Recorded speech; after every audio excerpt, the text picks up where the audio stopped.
Por que o sotaque brasileiro é tão único no mundo?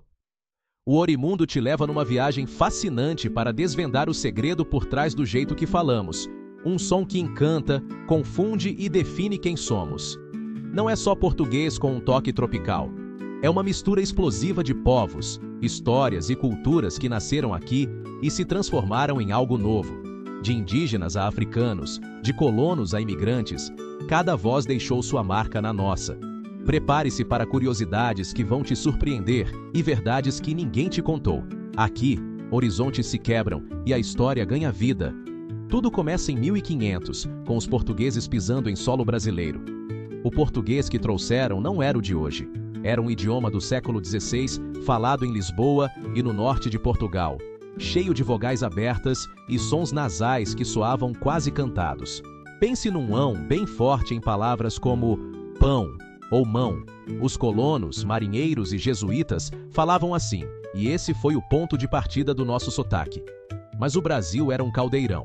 Esse português puro não ia durar muito, porque logo ele se chocaria com línguas que já estavam aqui há milênios.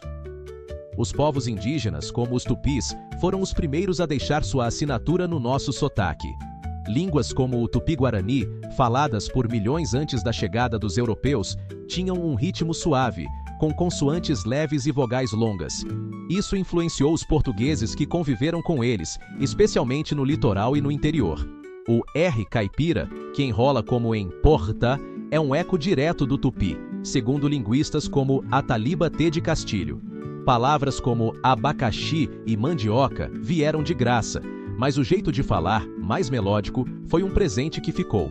Entre os séculos XVI e XIX, cerca de 4 milhões de africanos escravizados chegaram ao Brasil, trazendo línguas como Iorubá, Quimbundo e Ewe. Eles não só enriqueceram o vocabulário, pense em acarajé ou samba, mas mudaram o sotaque. A entonação rítmica, quase musical, veio dessas línguas, junto com uma nasalização mais forte em vogais, como o mãe que cantamos hoje.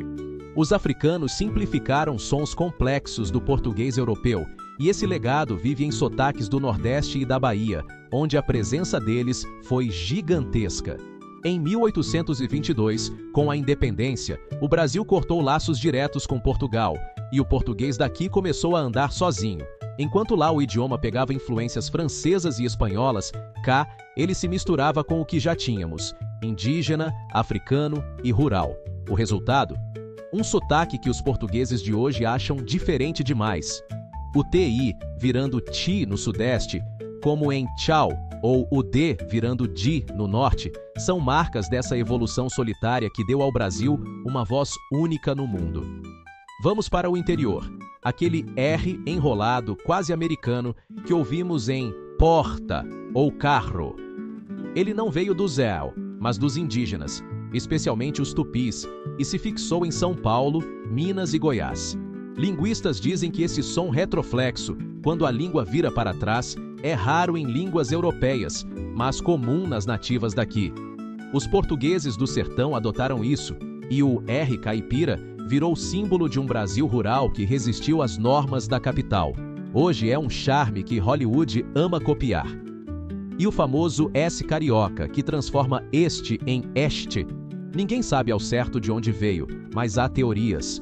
Uma diz que foi influência dos franceses na corte do Rio, quando Dom João VI chegou em 1808. O G deles virou Xi nosso. Outra aposta é o prestígio. O Rio, como capital até 1960, ditava moda, e o S, chiado, pegou entre as elites. Seja como for, esse som se espalhou pelo Sudeste e virou marca registrada de um sotaque que o Brasil inteiro reconhece, e às vezes imita. No Nordeste, o sotaque é pura poesia.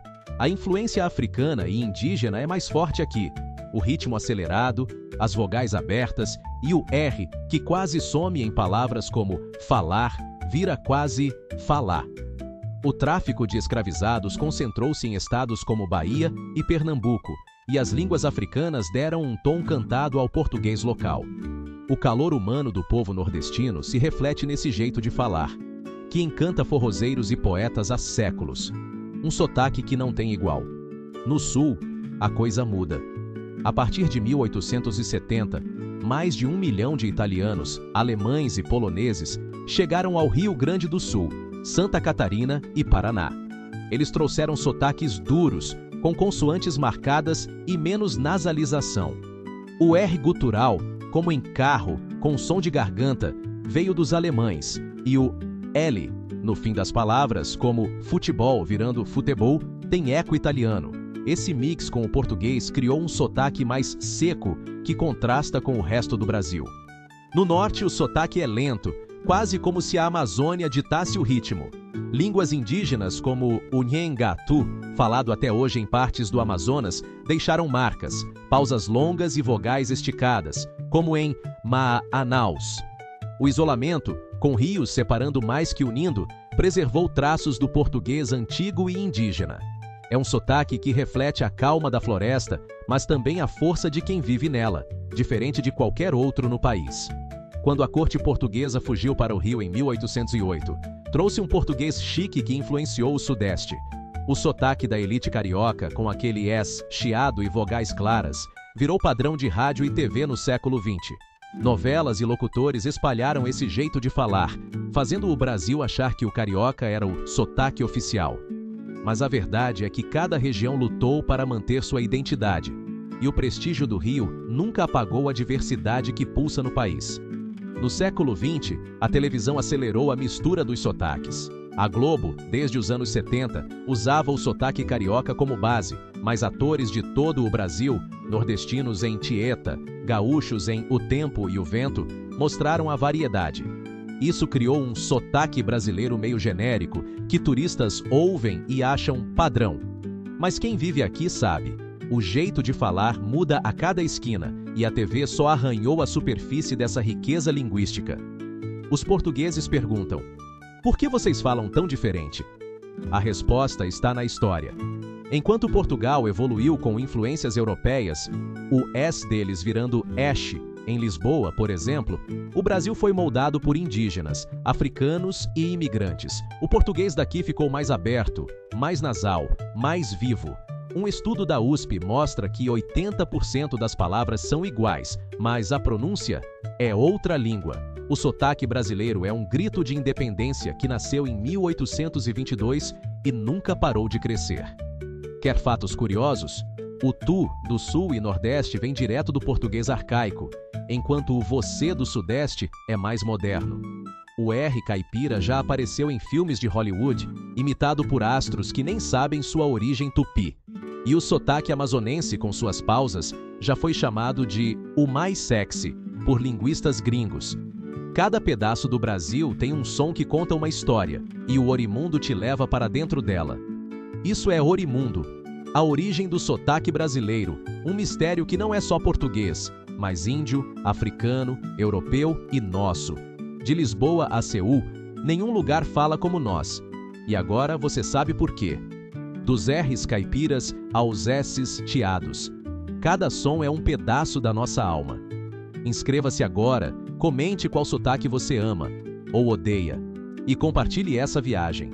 Aqui, horizontes se quebram, verdades se constroem e o Brasil fala mais alto que nunca.